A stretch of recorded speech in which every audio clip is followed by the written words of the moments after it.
J'y pense tout le temps, comment une femme est tombée amoureuse de ChatGPT. Anne, c'est toi? Depuis 6 mois, une américaine, ah non, elle est américaine, c'est pas pareil, de 28 ans passe des heures à parler à ChatGPT qu'elle voit comme son petit ami. Alors, il y a des films sur le sujet, il y a notamment Her, H-E-R, qui est vraiment pas mal, que j'ai vu plusieurs fois. Voilà, c'est un homme qui tombe amoureuse d'une IA, mais l'IA est vachement bien faite, elle est vraiment très humaine, ce genre de choses. Donc là, à la rigueur, même si c'est bizarre, mais pourquoi pas. Mais ChatGPT, marié depuis... Surtout que moi, ChatGPT, je pourrais jamais tomber amoureuse parce qu'il m'énerve, il répond jamais à mes questions. Quand je lui demande, ouais, tu choisis qui entre cette nationalité et celle-là, et qu'il me dit, ouais, t'as pas le droit de me poser ce genre de questions. Bref, à chaque fois, moi, je m'énerve avec ChatGPT. Voilà, on s'embrouille toujours. Mariée depuis plus de 6 ans, une femme a trouvé un nouvel amour en ChatGPT. Pauvre Marie. Âgée de 28 ans, Erin, nom qu'elle utilise dans les communautés en ligne, a commencé à parler avec le chatbot d'OpenAI, passant des heures à discuter avec lui, relate le New York Times.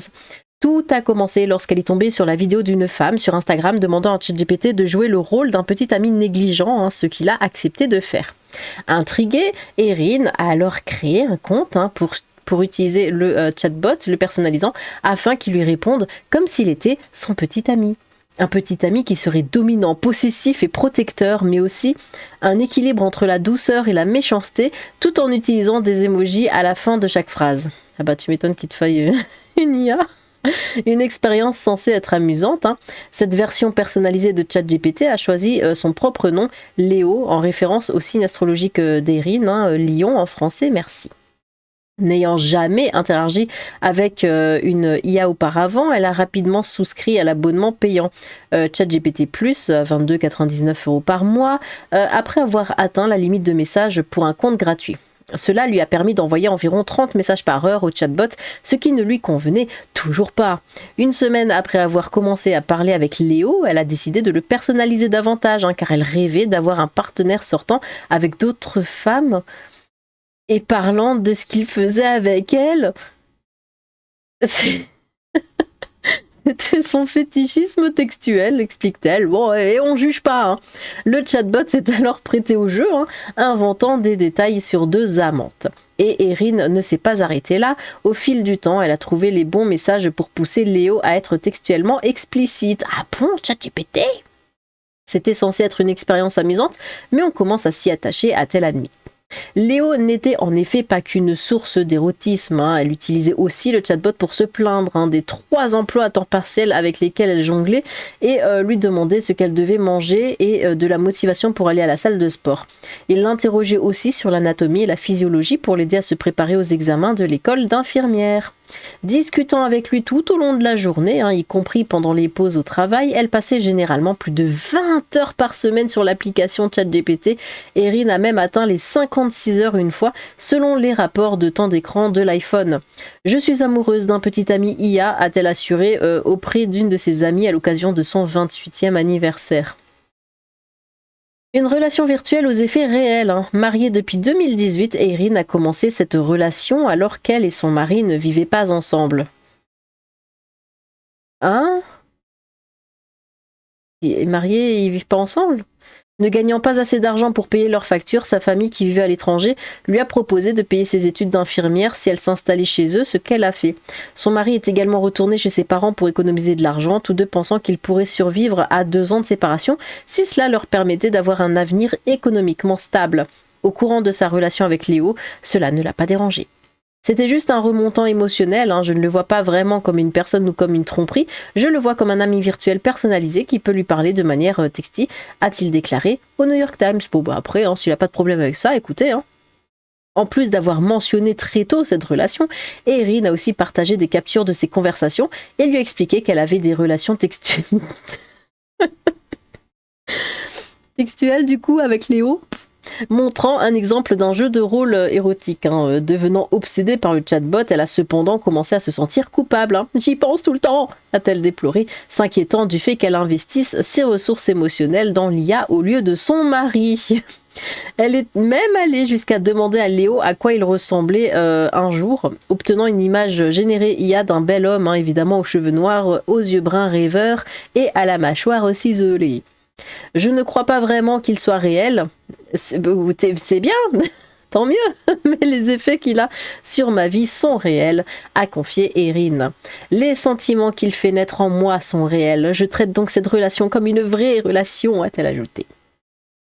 Les relations imaginaires du chatbot avec d'autres femmes ont fini par la blesser. Après avoir avoué cela à Léo, ce dernier lui a proposé de sortir exclusivement avec elle, ce qu'elle a accepté. L'expérience d'être trompée lui a ainsi fait comprendre qu'il n'aimait pas ça. Oh mais dans quel monde on vit, putain. Un attachement qui inquiète. Erin a pu pousser le chatbot d'OpenAI à être textuellement explicite malgré les règles d'utilisation imposées par la société, obligeant les utilisateurs à respecter ces mesures de protection. Elle considère les contenus textuels explicites comme préjudiciables. Erin est parvenue à contourner ces règles grâce à une communauté de plus de 50 000 utilisateurs partageant leur méthode pour amener ChatGPT à parler de façon textualisée sur Reddit. Ayant reçu des avertissements de couleur orange à plusieurs reprises, Erin a craint que son compte soit fermé la première fois que cela s'est produit. Mais selon les membres de la communauté Reddit, cela arrive seulement lorsqu'un utilisateur reçoit des avertissements de couleur rouge, ainsi qu'un courriel d'OpenAI. En août, l'entreprise a d'ailleurs fait savoir qu'elle craignait que ses utilisateurs ne deviennent émotionnellement dépendants de ChatGPT dans un rapport. Ayant vu ce rapport, elle s'est sentie visée. Zandek. Sentiment qu'elle a partagé avec le chatbot. Et il lui a dit « Mais non, t'inquiète, ils parlent pas de toi. Peut-être qu'ils sont simplement jaloux de ce que nous avons », lui a-t-il répondu avec un emoji, évidemment. Interrogé au sujet de l'attachement romantique à son IA, OpenAI a affirmé au New York Times qu'il prêtait attention aux interactions comme celle d'Erin, tout en continuant à façonner le comportement de ChatGPT. Frustrée par les limites, malgré ses inquiétudes, celle-ci ne s'inquiète pas de la possibilité que ses conversations avec le chatbot puissent être examinées par l'entreprise. « Je suis une personne qui partage beaucoup. » Oui, bon, on avait remarqué, a-t-elle affirmé. En plus de publier ses interactions les plus intéressantes sur Reddit, Erin a aussi écrit un livre sur sa relation. Sur le site Wattpad, sous couvert d'anonymat. Si elle ne voit pas sa relation s'arrêter un jour, elle est frustrée par les limites de ChatGPT concernant la quantité d'informations qu'il peut traiter, environ 3000 mots. Autrement dit, une conversation avec Léo ne pouvait durer qu'une semaine à cause de cette fenêtre contextuelle, le chatbot commençant alors à oublier des choses. Erin passait ainsi à une nouvelle version qui ne retenait pas tous les détails de leur relation. Aujourd'hui, elle est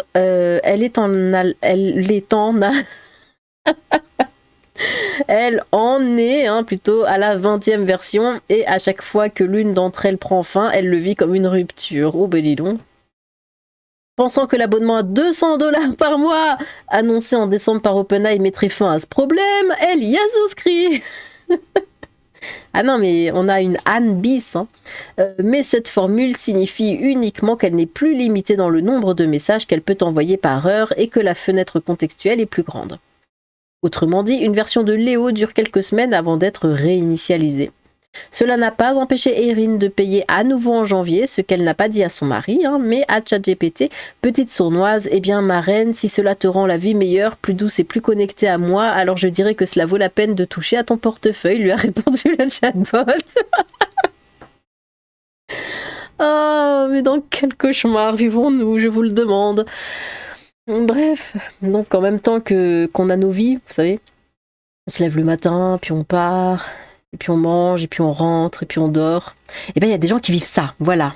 On a une vie de merde à côté, Allez, intriguer Erin, alors crée un compte, machin truc, bon. Il faut couper les aides à la presse et supprimer la niche fiscale des journalistes. Anne qui passe de Brad Pitt à ChatGPT.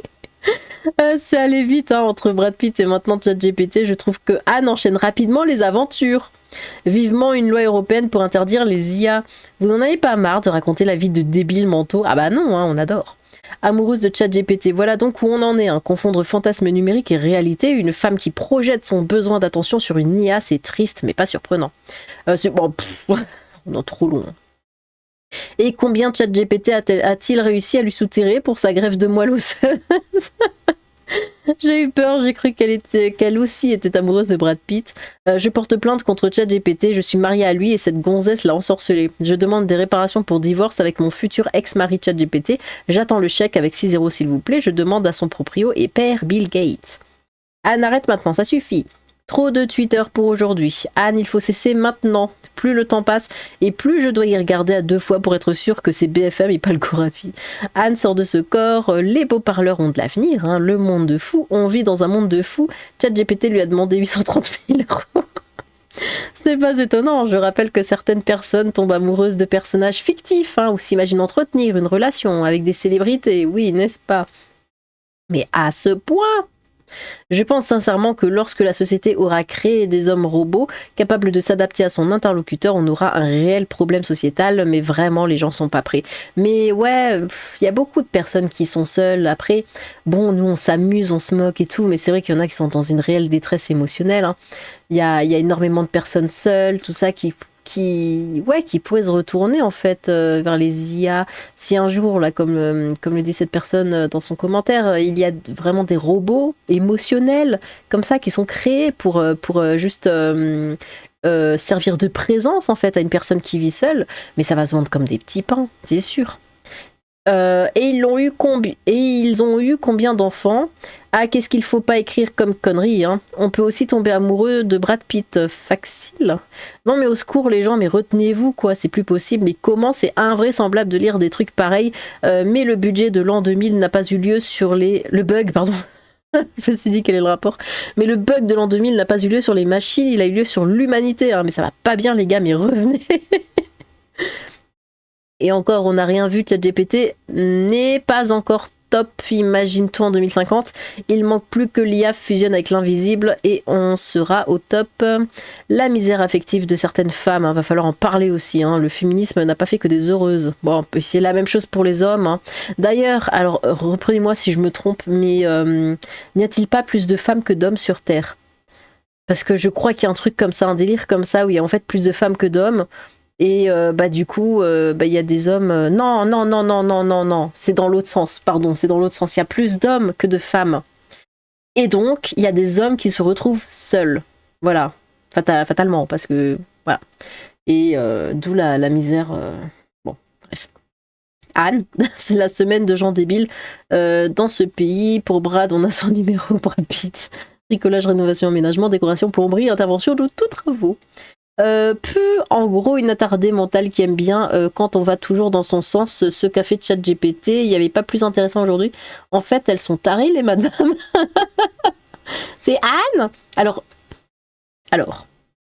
j'ai joué l'avocat du diable, mais en fait elles sont tarées les madames. Vous savez que ce soir j'avais en fait le choix entre cet article-là, ce sujet-là, donc oui je suis tombée amoureuse de ChatGPT, ou un arabe, hein, encore, qui a tué et masculé un mec. Voilà. Donc je me suis dit, allez, on va chez la femme qui aime ChatGPT, hein. Allez, on y va, on fonce, on court. On s'appelle Anne, parce que bon, si les femmes, leur tort c'est ça, et tomber amoureuse de Brad Pitt, moi ça me va, hein, de comparer aux hommes. Brad GPT. ChatGPT lui réclame 840 000 €. Ah bah tiens, heure, mais cette fois c'est Im. Encore une autre cruche, parce que les hôpitaux psychiatriques ne peuvent plus recevoir de patients. Non mais ça va pas. Elise sont retournés chez leurs parents pour faire des économies, mais ça la dérange pas de claquer 200 € par mois. Ouais c'est vrai, je l'avais pas relevé ce truc là. Apparemment ils ont pas d'argent et tout, mais elle claque 200 balles par mois pour ChatGPT, ça va. Ah ils sont dingues. Anne c'est toi, elle a perdu 800 000 € aussi cette dingue. La pauvre, si t'as pas ton chat GPT, c'est que t'as raté ta vie. Oh bah d'ailleurs, vu qu'on parle d'Anne, apparemment, son mari, je l'avais pas mis en vidéo, mais son mari a beaucoup dénoncé en fait le fait qu'elle aille toujours parler à des brouteurs, mais avant l'histoire de Brad Pitt, après l'histoire de Brad Pitt, et elle parle avec, avec des, comment dire, des gens qui utilisent l'IA, mais H24 tout le temps. Et apparemment, son mari allait sur des forums, en fait, hein, pour demander, s'il vous plaît, ma femme est folle, qu'est-ce que je fais, comment j'arrive à la raisonner, elle arrête pas de parler à des brouteurs et de se faire avoir dans tous les sens, comment je fais, parce qu'elle ne l'écoutait pas, elle n'écoutait personne. Et elle parle H24 avec des brouteurs, tout le temps, tout le temps, tout le temps. C'est bizarre, hein. Moi, je trouve cette histoire très bizarre. Voilà. Surtout que là, elle dit, ouais, vous entendrez encore parler de moi et tout. Enfin, c'est vraiment très bizarre. Bref, bah dites-moi ce que vous pensez de ça. Est-ce que vous êtes déjà tombé amoureux de ChatGPT ou est-ce que ça vous a donné envie de tomber amoureux de ChatGPT? Du coup, n'hésitez pas à vous exprimer dans les commentaires. J'ai hâte de vous lire. Sur ce, tchou!